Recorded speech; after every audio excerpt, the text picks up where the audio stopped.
Yeah. Hi, everyone. Hypheny Drake Tano here, the internet's busiest music nerd, and it's time for a review of this new Frango Elétrico project, Me Chama de Gato que Sou Sua? I'm sorry, I'm white and I just only speak English. I'm sorry, okay? I apologize. This is the third full-length LP to come from who, in my opinion, is one of the most exciting artists to come out of Brazil as of late. Frango Elétrico, singer, songwriter, producer, arranger, maybe band leader as well, as they've worked with a mess of different collaborators and musicians for this new project. So yeah, this is their highly anticipated follow-up to the breakthrough 2020 album Little Electric Chicken Heart, one of my favorite LPs of that year. What it lacked in length, it definitely made up for in color and creative flair, fusing together these eccentric and strange revisions of samba, bossa nova, Latin jazz. It was a bit of oddball fun, but what was even more surprising was just how high grade a lot of the instrumentation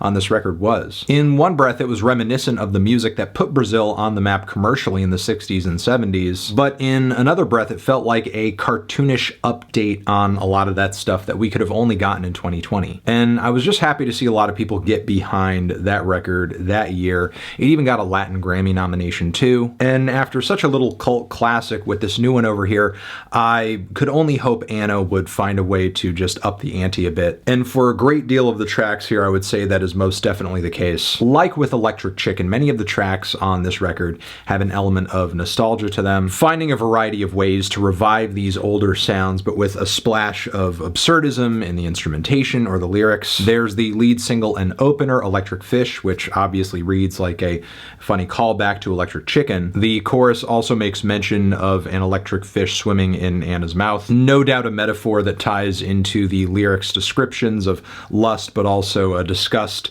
with the smell of cigarette smoke. But most importantly, the production and instrumentation on this track is incredible. In that, I feel like we're getting everything that made Electric Chicken such a great record, but with a little bit extra on top of it. The whole thing sounds a little quirky and rough around the edges, but still moves like a well-oiled groove machine. This track specifically sounds like if ESG had access to a full range of disco band instrumentation, but had it pulled together by an arranger who also had a jazz background. The whole thing is dazzling, but also strange in a way that is difficult to put your finger on, like if John Waters hosted a roller disco. So yeah, it's an incredible start to this record that I'm kind of surprised is about as short as its predecessor with 10 tracks and 31 minutes of runtime. Thankfully though, Frango does pack a lot of bangers into the short run, with DELA, whose rhythm section and bass line is strong here too. The grooves are locked pretty tightly again into that peak disco and funk era. Meanwhile, the melodies and the rest of the instrumentation sound dreamy and also show Anna wearing their Brazilian roots on their sleeve a bit. Plus, with this track, we have an interesting addition of these rapped, sung verses that actually add a lot to the cut. The following NUVEM VERMELHA sees things moving into ballad territory, with some pillowy beds of romantic strings and some lightly funky guitar. The lyrics read like a lovely poem, a lot of flattering descriptions here. I think someone has a crush. Meanwhile, Boy of Stranger Things instrumentally sounds like the theme song of a 70s sitcom in the best way, with the organs, the funky drums, the whistle harmonies too. Meanwhile, Anna is really selling it vocally. And damn, the horn breaks to the group vocals, Stranger Things! Plus the gender fluid lyrics on the song too, and the track essentially being about exploring and expressing different sides of yourself. The solo bridge, there's just a million things about this track I like and admire. More highlights deeper into the project, CAMELO AZUL, which has this gorgeous storybook instrumentation all over it. The whole thing sounds like falling in love in a magical forest. The arrangements on this track are insane, almost like Disney level of production value. And so many details hidden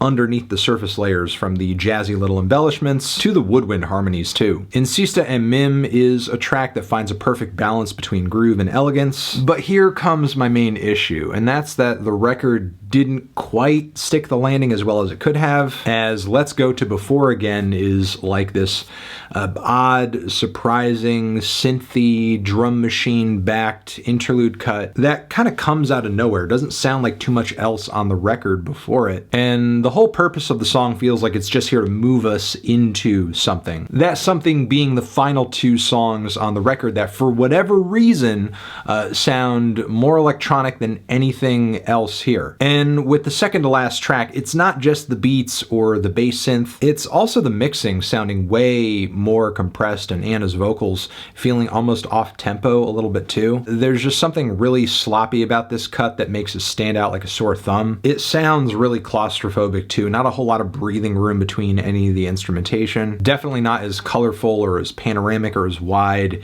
as the record up until this point, and again, it just comes across as unflattering. Flattering to the song at the core of the track, which I actually think is decent, but the way it's delivered just does not work. Meanwhile, the closer, Dr. SABE TUDO, also goes in an electronic direction, but the overall sound of this one is a lot better. There's actually some space between the bass and drums and vocals. The atmospheric disco-tinged chorus goes off without a hitch, but even if I do like this track and think it can go toe-to-toe with at least a few of the songs earlier on the record, I guess I'm not super crazy about it as a closer, as it doesn't really come across as super climactic. It doesn't really bring a grand sense of finality or anything like that. It's at this point I would like to mention this closer, along with a few other tracks on the record, are actually covers, which is interesting for a few reasons. One, because the songs chosen are not these super classic, internationally known hits. Two, Anna pretty consistently takes a lot of creative instrumental liberties with these tracks, making them fit within the overall rubric of the record here. And finally, the songs and artists chosen to reference here